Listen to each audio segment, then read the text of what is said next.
أعوذ بالله من الشيطان الرجيم. بسم الله الرحمن الرحيم.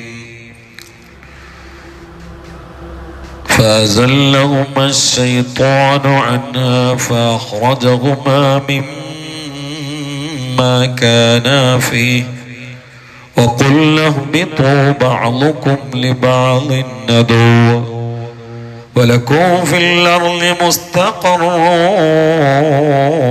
ومتاع إلى حين. صدق الله العظيم. സ്വർഗസ്ഥരായ ആദം ഹവ്വ ദമ്പതികൾ എല്ലാ നിലയിലും സുരക്ഷിതമായി സ്വസ്ഥമായി കഴിഞ്ഞുകൊണ്ടിരിക്കെ ഫഅസല്ലഹുമ ശൈത്വാൻ, അവർ രണ്ടുപേരെയും സ്വർഗത്തിൽ നിന്ന് ശൈത്താൻ നീക്കി. വഅഖ്റജഹുമാ മിമ്മാ കാനാ ഫീ, ഏതൊരു നിഅമത്തിലായിരുന്നോ ഏതൊരു സന്തോഷത്തിലും സ്വസ്ഥതയിലുമായിരുന്നോ അവസ്ഥയിൽ നിന്ന് രണ്ടുപേരെയും അവൻ പുറപ്പെടുവിച്ചു. വഖുൽന, അപ്പോൾ നമ്മൾ പറഞ്ഞു വഖുൽന ഹബിത്തു, ആ പുറപ്പെടുവിച്ച് സ്വർഗത്തിൽ നിന്ന് ദുനിയാവിലേക്ക് വരുമ്പോൾ ആ വരാൻ വേണ്ടി അള്ളാഹു പറഞ്ഞു ഇഹ്ബിത്തു മിൻഹാ ജമീഅ, നിങ്ങളെല്ലാവരും അവിടുന്ന് ഇറങ്ങിക്കൊള്ളിന്ന. വഖുൽന ഹബിത്തു, നമ്മൾ പറഞ്ഞു നിങ്ങൾ ഇറങ്ങിക്കൊള്ളിന്ന് പറഞ്ഞു. ബഅലുക്കും ലിബഅലിൻ അദുവ്വ, ഇനി ദുനിയാവിൽ പോയാൽ അവിടുന്ന് നിങ്ങൾ ചിലരുടെ ശത്രുക്കളായി മാറും. വലക്കും ഫിൽ അർളി മുസ്തഖറുൻ, നിങ്ങൾക്ക് അവിടെ സുരക്ഷിതമായി താമസിക്കാനുള്ള സൗകര്യമൊക്കെ ഉണ്ട്. വമതാഉൻ ഇലാ ഹീൻ, ഒരു നിശ്ചിത അവധി വരെ, മരണം വരെ നിങ്ങൾക്കവിടെ താമസിക്കാനും ജീവിക്കാനുള്ള വിഭവങ്ങളുണ്ട്. ഒക്കെ ഞാൻ തയ്യാറാക്കി വെച്ചിട്ടുണ്ട്, അതുകൊണ്ട് അങ്ങോട്ട് ഇറങ്ങിപ്പോയിക്കോളി, ഇവിടെ പറ്റൂല എന്ന് പറഞ്ഞു. അതിന് കാരണം വിലക്കപ്പെട്ട കനി തിന്നതാണ്. അതിന് കാരണം പലതുമാണ്. ഇബ്ലീസ് വന്നിട്ട് അള്ളാന്റെ പേരിലാണ് സത്യം ചെയ്ത് പറഞ്ഞത്.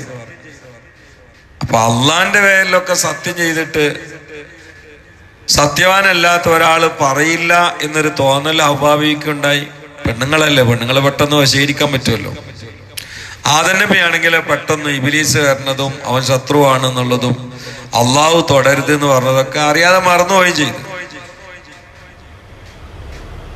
ആ കാരണത്താൽ സംഗതി സംഭവിച്ചു കഴിഞ്ഞു. അത് തിന്നാ പിന്നെ അവിടെ നിൽക്കാൻ പറ്റൂല. അത് തിന്നോണ്ട് അള്ളാഹു താല പറഞ്ഞു ഒന്ന് പുറത്തു പോയിട്ട് വരിയെന്ന് പറഞ്ഞു. അങ്ങനെ മഹബത്തിൽ നിന്ന് മിഹനത്തിലേക്ക് അള്ളാഹു താല വരെ വഴി മാറ്റി. എന്ന് പറഞ്ഞാൽ സ്നേഹ സന്തോഷാവസ്ഥയിൽ നിന്ന് പരീക്ഷണ ഘട്ടത്തിലേക്ക് അള്ളാഹു മാറ്റി. ഇവിടെ പ്രധാനമായിട്ടും മഹാന്മാർ ഈ ആയത്തിന്റെ തഫ്സീറിൽ പറഞ്ഞ ചില വിശദീകരണങ്ങൾ. അള്ളാഹു ആദ്യമേ ആദം അലൈഹിസ്സലാമിനെ തീരുമാനിച്ചിട്ടുള്ളത് സ്വർഗത്തിലേക്കാണ്. ഇന്നി ജായിലും ഫിൽ അർളി ഖലീഫ, ഭൂമിയിലേക്കാണ്. ഇന്നി ജായിലും ഫിൽ ജന്നത്തി ഖലീഫ എന്നല്ലല്ലോ, ഫിൽ അർളി ഖലീഫ എന്ന, ഭൂമിയിലേക്കാണ് ആദ്യമേ പ്ലാൻ ഇട്ടത്. പിന്നെ അവിടെ കൊണ്ടേ അവിടുത്തെ മഹത്വങ്ങളൊക്കെ ഒന്ന് മനസ്സിലാക്കിയിട്ട് ഇങ്ങോട്ട് വന്നാൽ പിന്നീട് ഏത് ത്യാഗം സഹിച്ചും ആ നഷ്ടപ്പെട്ട് തിരിച്ചു പിടിക്കാനുള്ള ഒരു ആവശ്യവും ആവേശവും ആർത്തിയും ആത്മാർത്ഥതയും ഉണ്ടാവും. അതിനു വേണ്ടിയാണ് അത് ചെയ്തത് എന്നതിലപ്പുറം മറ്റൊരു കാര്യം വായിച്ചെടുക്കാനുള്ളത്. സ്വർഗത്തിൽ മാത്രമാണ് എല്ലാരും എങ്കിൽ അവിടെ വെച്ചിട്ട് എല്ലാരും ആണ്ടൊന്നും പറയില്ലേ, എല്ലാരും ഈ സ്വർഗത്തിലായിട്ടാണ്ട് ജീവിച്ചു, സ്വർഗത്തിൽ ജീവിതം തുടങ്ങി, അവിടുന്ന് അങ്ങനെയാണ് പോണ്. ഇതിലിപ്പോ സ്വർഗത്തിന് അർഹന ആരാ അല്ലേ എന്നുള്ളത് അറിയില്ലല്ലോ. ഒരു ഇന്റർവ്യൂ ഇല്ലാതെ, ഒരു പരീക്ഷ ഇല്ലാതെ ആരെങ്കിലും ഉയർന്ന സ്ഥാനത്തേക്ക് കയറ്റോ? എല്ലാവർക്കും അറിയണല്ലത്. നമ്മളെല്ലാരും അവിടെയാണ്. അവിടുന്നാണ്ട് സന്താന പരമ്പര ഉണ്ടായി നോട്ടുക. സ്വർഗം എല്ലാവർക്കും അള്ളാഹു തആല കൊടുക്കണ തന്നെയാണ്, ഔദാര്യായിട്ട് കിട്ടണ തന്നെയാണ്. എന്നാലും ഭൂമിയിലേക്ക് വന്നാൽ പരീക്ഷണം നേരിട്ടിട്ട് വിജയിക്കൽ ആരാണെന്ന് മനസ്സിലാണെങ്കിൽ ആദ്യം ഭൂമിക്ക് വരണ്ടേ, ഇവിടുന്ന് പരീക്ഷണം സഹിക്കണ്ടേ? അല്ലെങ്കിൽ ത്വയ്യിബിനും ഹൈബീസിനും മനസ്സിലാവൂലല്ലോ. ഒന്ന്, അപ്പൊ ഒരു ഇന്റർവ്യൂക്ക് വേണ്ടി വന്നാണ് ഇങ്ങോട്ട്. രണ്ടാമത്തത്, നമുക്ക് ഇൽമ കിട്ടണമെങ്കിൽ ദുന്യാവുക്ക് വരണം. സ്വർഗത്തിൽ മാത്രമാണെങ്കിൽ ഇൽമ പൂർത്തിയാവൂല. എന്തുകൊണ്ട്? സ്വർഗം എന്നുള്ളത് ജമാലിന്റെ കേന്ദ്രമാണ്, അള്ളാഹ്ക്ക് രണ്ട് സ്വഭാവം ഉള്ളത്, ജമാലിയ സ്വഭാവമുണ്ട്, ജലാലിയ സ്വഭാവമുണ്ട്. സ്വർഗം എന്ന് പറഞ്ഞാൽ ജമാലിയായ സ്വഭാവം. അതുകൊണ്ട് സ്വർഗത്തിൽ മാത്രം കിടക്കുകയാണെങ്കിൽ ഇൽമിന്റെ പകുതി കിട്ടും. നരകം എന്ന് പറഞ്ഞാൽ ജലാലിയായ സ്വഭാവമാണ്. നരകത്തിൽ മാത്രം കഴിയുകയാണെങ്കിൽ അള്ളാഹുവിന്റെ ഗാംഭീര്യം മനസ്സിലാവുള്ളൂ. രണ്ടും സമ്മിശ്രമായി ഒരുമിച്ച് കൂടിയ ഒറ്റ സ്ഥലമേ ഉള്ളൂ, അത് ദുനിയാവാണ്. ഇവിടെ അള്ളാഹിന്റെ ജമാലുണ്ട്, അള്ളാഹിന്റെ ജലാലുണ്ട്. അതുകൊണ്ട് അസ്മാഉൽ ഹുസ്നന്റെ പടം ഇവിടുന്ന് പൂർത്തിയാവുള്ളൂ, സ്വർഗത്തുനിന്ന് പൂർത്തിയാവില്ല. അങ്ങനെ സ്വർഗത്തുനിന്ന് മനസ്സിലാവില്ല. അള്ളാഹ്ക്ക് ദേഷ്യമുണ്ട്, അള്ളാഹ്ക്ക് അദാബുണ്ട്, അള്ളാഹു ഗാംഭീര്യമുള്ള ആളാണ്, അള്ളാഹു പ്രതികാര നടപടി എടുക്കുന്ന ആളാണെന്നൊന്നും സ്വർഗത്തുനിന്ന് ക്ലാസ് എടുത്താൽ മനസ്സിലാവില്ല. അള്ളാഹു അപ്രതികാരം ചെയ്യേ, ശിക്ഷിക്കേ, അത് മനസ്സിലാവില്ല. നരകത്ത് കൊണ്ടുപോയിട്ടാൽ അള്ളാഹു താല സന്തോഷിപ്പിക്കുന്നവനാണ്, സുഖിപ്പിക്കുന്നവനാണ്, നിഅമത്ത് ചെയ്യുന്നവനാണ്, ഭക്ഷണം നൽകുന്നവനാണ്, കൊട്ടാരം നൽകുന്നവനാണ് എന്നൊന്നും പറഞ്ഞാൽ അതും മനസ്സിലാവില്ല. രണ്ടും മനസ്സിലാകുന്ന സ്ഥലമാണ് ഇവിടെ അള്ളാഹിന്റെ റഹ്മത്തുണ്ട്, അള്ളാഹിന്റെ അദാബുണ്ട്. ആ രണ്ടും കൂടി മനസ്സിലായിട്ട് അള്ളാഹ് ആരാന്ന് തിരിഞ്ഞിട്ടാണ് പോണം. അപ്പോഴേ ആൺകുട്ടിയുള്ളൂ. അതിനാണ് ദുനിയാവ് കൊണ്ടുപോകുന്നത്. അല്ലെങ്കിൽ ആരാണിപ്പോ സ്വർഗത്തിന് അർഹനെന്ന് മനസ്സിലാവില്ലല്ലോ. അവിടുന്ന് ആണ്ടോണ്ടും തിരക്കൂടി കൂടെ എല്ലാരും ഓസയായിട്ട് ആദ്യം തന്നെ സ്വർഗത്തിലാണെങ്കിൽ അധ്വാനിച്ചിട്ട് ആർക്കാണ് സ്വർഗം കിട്ടുക എന്ന് മനസ്സിലാവോ?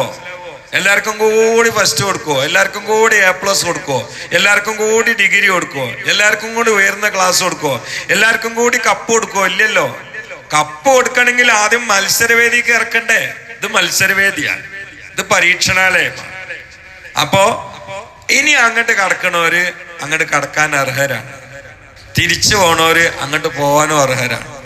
അതിന് അല്ലാഹു തആല പരീക്ഷണത്തിന്റെ പരിശ്രമത്തിന്റെ ഒരു വേദി ഒരുക്കി. അതിന് അല്ലാഹു തആല പഴം തിന്നാന്നുള്ളൊരു പ്രോഗ്രാം അള്ളന്നെയാണ് സംഘടിപ്പിച്ചത്. അവിടെ കൊണ്ടായാൽ തിന്നും, അപ്പൊ അങ്ങോട്ട് ഇറങ്ങി വരും. ഇനി അങ്ങോട്ട് പോണവര് ആൺകുട്ടിയോളെ അങ്ങനെയാണ് വേണ്ടത്. അല്ലാതെ നയിക്കാതെ വെച്ച കാര്യമില്ലല്ലോ. നയിക്കണ്ട, ആദ്യം അധ്വാനിക്കാൻ അങ്ങോട്ട് വന്നത്, സ്വർഗത്തിന് അധ്വാനിക്കാൻ അങ്ങോട്ട് വന്നത്. അതിന് തലമുറ ഉണ്ടാക്കാനാണ് നിക്കാഹ്. അധ്വാനിക്കണം. പക്ഷെ എപ്പോഴും എന്തുണ്ടാവണം? അപ്പുറത്ത് വാപ്പാനും ഉമ്മാനും പുറത്താക്കിയ ആളുണ്ട് എന്നൊരു ബോധം ഉണ്ടാവണം. എന്നാ അധ്വാനം എളുപ്പം. ഇനി അവന്റെ കെണിയിൽ വീണാൽ തന്നെ പ്രശ്നമില്ല. അതിനാണ് മഗ്ഫിറത്തിന്റെ 10 അത് സ്റ്റാർട്ട് ചെയ്തു. അപ്പൊ മഗ്ഫിറത്താണ്. അവന്റെ കെണിയിൽ വീണോണ്ടല്ല മഗ്ഫിറത്ത് വരേണ്ടിയെന്ന്. എന്തിനാ മഗ്ഫിറത്ത്? അപ്പൊ അള്ളാഹ്ക്കറിയാം എങ്ങനെ ആയാലും കോടികൾ കെണിയിൽ വീഴുന്നവരെ ഇബ്ലീസിന്റെ കെണിയില്. അപ്പൊ അല്ലാഹു തആല മഗ്ഫിറത്തിന്റെ 10 ഒരുക്കി. ഇപ്പൊ 10 ദിവസത്തിന്റെ ഉള്ളിൽ കോടികൾ സ്വർഗത്തിലെത്തും. ഏത് കോടികൾ? നരകത്തിന് ബാധ്യതയുള്ള ഉജൂബായ കോടികൾ. ഇന്നലില്ലാഹി ഫീ കുല്ലി യൗമിൻ മിൻ റമളാന ഇൻദൽ ഇഫ്താരി അൽഫി അതീഖ് മിനൻ നാർ കുല്ലുഹും ഖദ് ഇസ്തൗജബുൽ അദാബ് നബിയുനാ മുഹമ്മദ് മുസ്തഫ. നേരെ ഹദീസിന്റെ അർത്ഥം വെക്കുകയാണെങ്കിൽ ദുനിയാവിലുള്ള കാരങ്കൂസുകൾ അതിൽ ലക്ഷങ്ങൾ റമളാനിൽ ഓരോ ദിവസവും സ്വർഗത്തിലെത്തുമെന്ന് പരിശുദ്ധ റസൂൽ. മഗ്ഫിറത്തിന്റെ 10 പറയും വേണ്ട, അതിനായിട്ട് അള്ളാഹ് മാറ്റി വെച്ചതാണ്. അല്ലാഹു തആല ആ കൂട്ടത്തിൽ നമ്മളെ പെടുത്തട്ടെ. അപ്പൊ അതിനാണ് ദുനിയാവിക്ക് വന്ന. എന്തിനാണ്? പരീക്ഷ എഴുതാനാണ്. എന്താ പരീക്ഷ? പരീക്ഷ ഞാൻ പറഞ്ഞത് നമ്മൾ മനസ്സിലാക്കണം. പരീക്ഷ എന്ന് പറഞ്ഞാല് എപ്പോഴും ഇവിടെ സുഖം ഉണ്ടാവില്ല, അതാണ് അല്ലാതെ ഇബാദത്തിനെ കൽപ്പിക്കുക എന്നുള്ളത് മാത്രമല്ല പരീക്ഷ. അങ്ങനെ ഒരു മനസ്സിലാക്കിയിട്ടുണ്ട്. ഇവിടെ ദുനിയാവിൽ പരീക്ഷണം എന്ന് പറഞ്ഞാൽ ദൂറസ്കരിക്കണം, അസറസ്കരിക്കണം, അതല്ല, അത് മാത്രല്ല പരീക്ഷ. അത് ചില സമയങ്ങളിലെ ഇബാദത്ത് മാത്രമല്ലേ ഉള്ളൂ. അള്ളാന്റെ ഏറ്റവും വലിയ പരീക്ഷ എന്ന് പറഞ്ഞാൽ ഏതാ അറിയോ? അല്ലാഹു തആല ചിലപ്പോ നല്ല സുഖം തരും.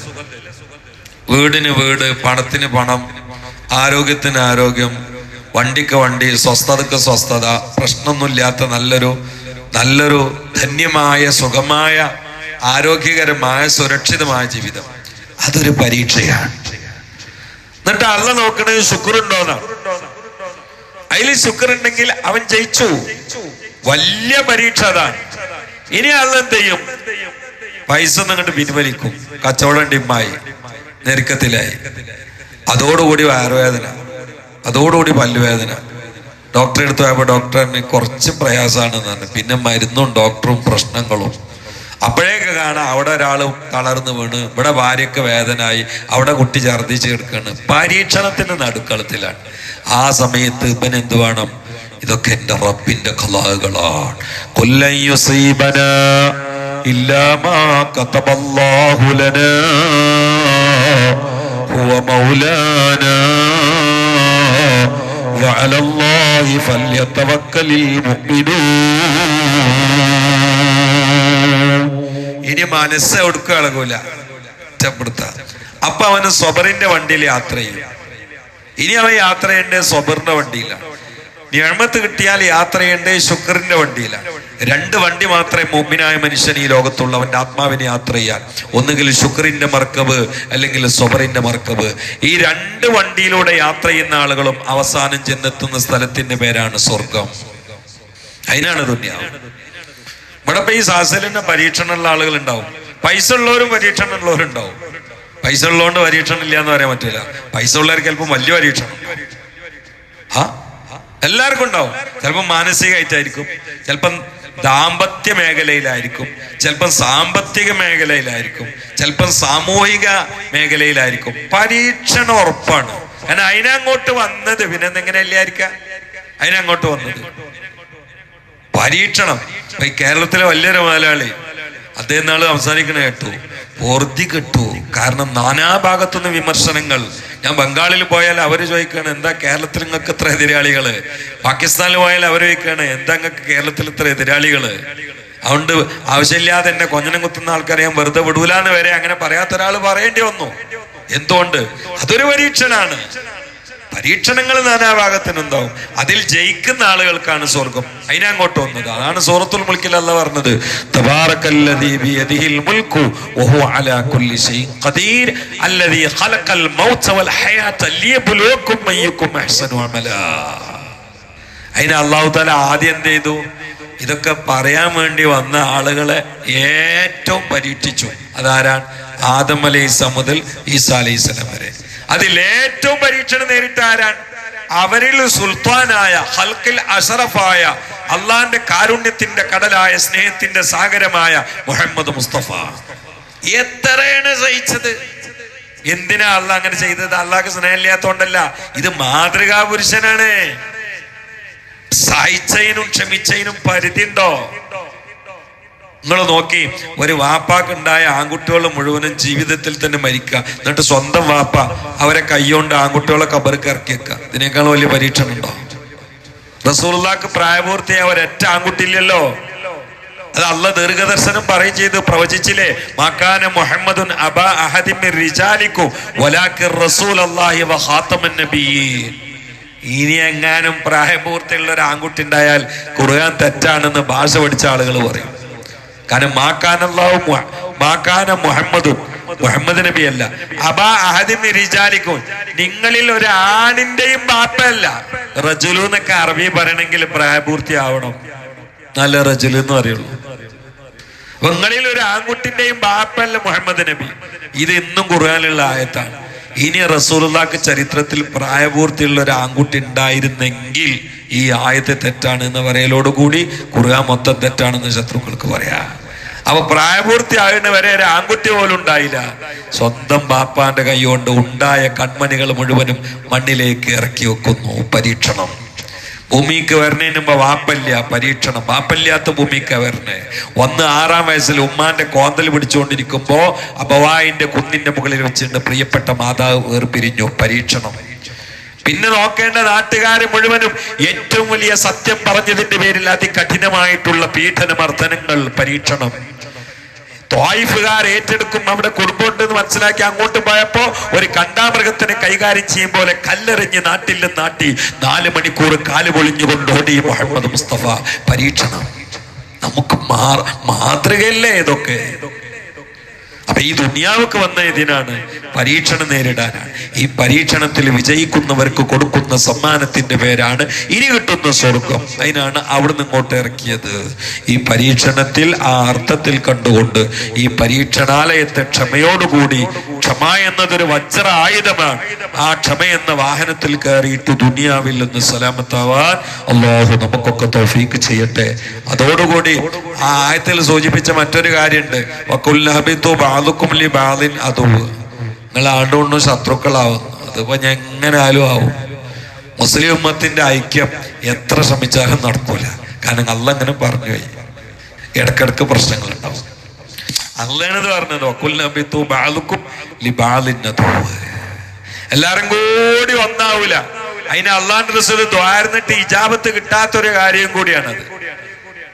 എന്റെ ഉമ്മത്തിനെ ഒറ്റക്കെട്ടാക്കണമെന്ന് മുത്തനബി ദ്വാരന്നിട്ട് അള്ളാഹു താല അതിന് അത് ശരിയാവില്ല എന്ന് പറഞ്ഞു, എനിത്തരം കൊടുത്തിട്ടില്ല. അപ്പൊ എങ്ങനെയാലും നമ്മൾ ഒറ്റ കൊടിക്ക് കീഴിൽ ഉണ്ടാവില്ല. പക്ഷെ എന്താവണം, നാളെ ആഖിറത്തിൽ അപകടം വരുന്ന ഒരവസ്ഥ നമ്മുടെ കൽബിനുണ്ടാവരുത്. ചേരിതിരിവും പ്രശ്നങ്ങളും മനുഷ്യന്റെ ഒരു പൊതു സ്വഭാവമാണ്. തെജേലും ഫിയ മയുഫ്സിദു ഫിയ യസ്ഫികുദ്ദിമ, രക്തം ചിന്തലും ഇതൊക്കെ മനുഷ്യന്റെ ഒരു അടിസ്ഥാന സ്വഭാവമാണ്. നമ്മൾ പരമാവധി മാറിന്നവർക്ക് അത്രയും നന്ന് അള്ളാഹു തൗഫീഖ് ചെയ്യട്ടെ. വലക്കും ഫിൽ അർളി മുസ്തഖർ, ഭൂമിയിൽ മുസ്തഖർ ഉണ്ട്. മുസ്തഖർ 3 ഐറ്റം ഉണ്ട് എന്നാണ് ചില മഹാന്മാര് പറയുന്നത്. ഒന്ന് ഉമ്മാന്റെ ഗർഭാശയത്തിലുള്ള ഒരു മുസ്തഖർ, സംഗതി അത് ഭൂമിക്ക് വന്നിട്ടില്ലെങ്കിലും ഉമ്മ ഉള്ളത് ഭൂമിയിലല്ലോ, ഒരു മുസ്തഖർ. 2 ഗർഭാശയത്തിൽ നിന്ന് വന്നിട്ട് മരണം വരെ ഭൂമിന്റെ മുകളിലുള്ള ഒരു മുസ്തഖർ. 3 ഭൂമിന്റെ ആണല്ലോ ഖബർ, ബത്നാണല്ലോ ഖബർ. ആ ഖബറിന്റെ ഉള്ളിൽ, അതും ശരീരം ഭൂമിയിലല്ലോ, അവിടെ ഒരു മുസ്തഖർ. ഈ 3 മുസ്തഖർ 3 ഘട്ടം വരെ ഉണ്ട്. ഒന്ന് ഉമ്മാന്റെ 10 മാസം തികയുന്നവരെ, ഭൂമിക്ക് വന്നാൽ മൗത്ത് വരെ, ഖബർ കിടക്കുമ്പോ ഊത്ത് വരെ, അങ്ങനെ 3 ഘട്ടം. അത് കഴിഞ്ഞിട്ടാണ് പിന്നെ സ്വർഗം കിട്ടുക. ഈ ഘട്ടങ്ങളിലൊക്കെ അതിൽ പ്രധാനപ്പെട്ട ഘട്ടം ഉമ്മാന്റെ ഗർഭാശയല്ല. കാരണം അവിടെ തക്ലീഫില്ല, അവിടെ പരീക്ഷണമില്ല, അവിടെ പരിശോധനയില്ല, അവിടെ നിയമാവലികളില്ല, അവിടെ തഖ്വയില്ല, അവിടെ ജുമുഅയില്ല, അവിടെ ജമാഅത്തില്ല, അവിടെ റമദാനില്ല, അവിടെ നോമ്പില്ല, അവിടെ തറാവില്ല. അവിടെ അങ്ങനെ കിടന്നിട്ട് ഉമ്മാന്റെ രക്തം ഊറ്റി കുടിച്ചിട്ട് തടിമാടനാവലായിരുന്നു പണി. അവിടെ ഒന്നുമില്ല. ഇനി ഖബറ് പോയി കിടന്നാലോ അവിടെ തക്ലീഫില്ല, ഒന്നുമില്ല, കിടന്നു കൊടുക്കുക. ഗർഭാശയം പോലെയാണ് ഖബർ എന്ന് ചില മഹാന്മാര് പറഞ്ഞിട്ടുണ്ട്. ഗർഭത്തിൽ എങ്ങനെയാ കിടന്നത് അങ്ങനെയാ ഖബർ കിടക്കുന്നത്. ഭൂമിയുടെ ഗർഭാശയാണ് ഖബർ. ഗർഭത്തിൽ കിടക്കുന്ന കുട്ടിക്ക് യാതൊരു ചുറ്റുപാടും ഉത്തരവാദിത്വമില്ലല്ലോ. അള്ള കൊടുക്കുന്ന ഭക്ഷണം കഴിച്ച അങ്ങ് അള്ളാന്റെ നിയന്ത്രണത്തിൽ മാത്രമായിട്ട് കഴിയാണ്. ഇനി ഭൂമിയുടെ ഗർഭാശയാവുന്ന ഖബർ പോയാൽ അങ്ങനെ തന്നെയാണ്. അവന്റെ കയ്യിലൊന്നുമില്ല, അവന് റോളും ഇല്ല. അള്ളാന്റെ തീരുമാനം നടപ്പിലാക്കുമ്പോൾ അത് ഗുണാണെങ്കിൽ ഗുണം, അദാബാണെങ്കിൽ അദാബ്, അത് സഹിച്ചങ്ങനെ കിടക്കുക. അതുകൊണ്ടാണ് ഖബർ പോണതിനെ കുറിച്ച് ഖുർആൻ പറഞ്ഞത്, വത്തഖൂ യൗമൻ തുർജഊന ഫീഹി ഇലല്ലാഹ്, നിങ്ങൾ അള്ളാഹുവിലേക്ക് മടക്കപ്പെടുന്ന ദിവസത്തെ കുറിച്ച് സൂക്ഷിക്കുക. റുജൂ എന്ന് പറഞ്ഞാൽ ആദ്യാവസ്ഥയിലേക്ക് മടങ്ങുന്നതിനെ കുറിച്ചാ പറയാ. അത് കാരണം ഉമ്മാന്റെ ഗർഭാശയം പോലെയാണ് മണ്ണിന്റെ ഖബറിന്റെ ഉള്ള്. കാരണം അത് ഭൂമിയുടെ ഗർഭാശയമാണ്. അവിടെ നമുക്ക് പ്രശ്നമില്ല. ആലമുൽ അർവായിലും പ്രശ്നമില്ല. ആലമുൽ അർവായിൽ തക്ലീഫ് ഉണ്ടോ? ഇല്ല. ആലമുൽ ബുത്തൂനിൽ തക്ലീഫ് ഉണ്ടോ? ഇല്ല. ആലമുൽ ബർസഖിൽ തക്ലീഫ് ഉണ്ടോ? ഇല്ല. മഹ്ശറിൽ തക്ലീഫ് ഉണ്ടോ? ഇല്ല. തക്ലീഫ് ആകെ ഉള്ളത് 70 കൊല്ലാണ്. ഈ 70 കൊല്ലം, അതിന് 15 കൊല്ലം ഒന്നുമില്ല. അത് കളിച്ച് ചിരിച്ച് രമിച്ച് അങ്ങനെ നടക്കുകയാണ്. അത് കഴിഞ്ഞതിന് ശേഷം പിന്നെ അങ്ങോട്ട് തെക്കലീഫ് തുടങ്ങി. ഇവിടെ ആൺകുട്ടിന്റെ സ്വഭാവം കാണിക്കണം. എന്താ വേണ്ടത്? നിഅമത്ത് വന്നാൽ ശുക്ർ, മുസീബത്ത് വന്നാൽ സ്വബർ. ശുക്റും സ്വബറും ഉണ്ടെങ്കിൽ കുഫർ ഉണ്ടാവില്ല. അള്ളാഹു തൗഫീഖ് നൽകട്ടെ. സല്ലല്ലാഹു അലാ മുഹമ്മദ് സല്ലല്ലാഹു അലൈഹി വസല്ലം. സല്ലല്ലാഹു അലാ മുഹമ്മദ് സല്ലല്ലാഹു അലൈഹി വസല്ലം. അല്ലാഹുമ്മ സല്ലി അലാ മുഹമ്മദ് യാ റബ്ബി സല്ലി അലൈഹി വസല്ലം. നമ്മൾ ആ മസാജിന്റെ ജ്യേഷ്ഠനായ ഇദ്രുക്ക മരിച്ചിട്ടുണ്ട്. അള്ളാഹു താല അവർക്ക് ഖബർ സന്തോഷമായി കൊടുക്കട്ടെ. ദോഷങ്ങളൊക്കെ അള്ളാഹു താല പുറത്തു കൊടുക്കട്ടെ. മഗ്ഫിറത്തിന്റെ പ്രഥമ ദിവസമാണ്. മദ്യവത്തിന്റെ ആദ്യത്തെ പകലാണ്. ആ സമയത്ത് ഇപ്പോഴാണ് മരിച്ചതെന്ന് പറഞ്ഞു. അള്ളാഹു അവർക്ക് മഗ്ഫിറത്തും റഹ്മത്തും കൊടുക്കട്ടെ. അള്ളാഹു സലാമത്തിന്റെ അഹലുകാരിൽ ഉൾപ്പെടുത്തട്ടെ. മഗ്ഫിറത്തിന്റെ അഹലുകാരിൽ അവരെയും നമ്മളെയൊക്കെ ഉൾപ്പെടുത്തട്ടെ. അൽഹംദുലില്ലാഹി റബ്ബിൽ ആലമീൻ. അല്ലാഹുമ്മ സ്വല്ലി അലാ സയ്യിദിനാ മുഹമ്മദിൻ വഅലാ ആലി സയ്യിദിനാ മുഹമ്മദ്. اللهم اغفر للمؤمنين والمؤمنات والمسلمين والمسلمات الأحياء منهم والأموات إنك مجيب الدعوات. اللهم انصر أمة سيدنا محمد ورحمة سيدنا محمد. تجاوز عن أمتي سيدنا محمد. اجعلنا من خيار أمته ومن محبه. واغفر لنا يا غفار وانصرنا يا نصير وافتح لنا يا فتاح. اللهم هب لنا يا وهاب يا وهاب. اللهم ارحمنا يا رحمن واغفر لنا يا غفار. ربنا تقبل منا إنك أنت السميع العليم وتب علينا إنك أنت التواب الرحيم. واغفر لنا ولوالدينا ولأساتذتنا ولمن دفنوا حوالينا ولجميع المؤمنين والمؤمنات آمين برحمتك يا أرحم الراحمين. وصلى الله تعالى وسلم على خير الخلق سيدنا محمد وآله وصحبه أجمعين. سبحان ربك رب العزة عما يصفون وسلام على المرسلين والحمد لله. لله رب العالمين. أشهد أن لا إله إلا الله وأستغفر الله.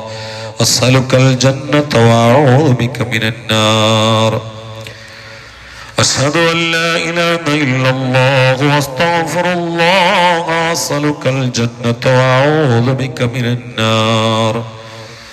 أشهد أن لا إله إلا الله وأستغفر الله. أسألك الجنة وأعوذ بك من النار. اللهم اغفر لي ذنوبي يا رب العالمين. اللهم اغفر لي ذنوبي يا رب العالمين. اللهم اغفر لي ذنوبي يا رب العالمين.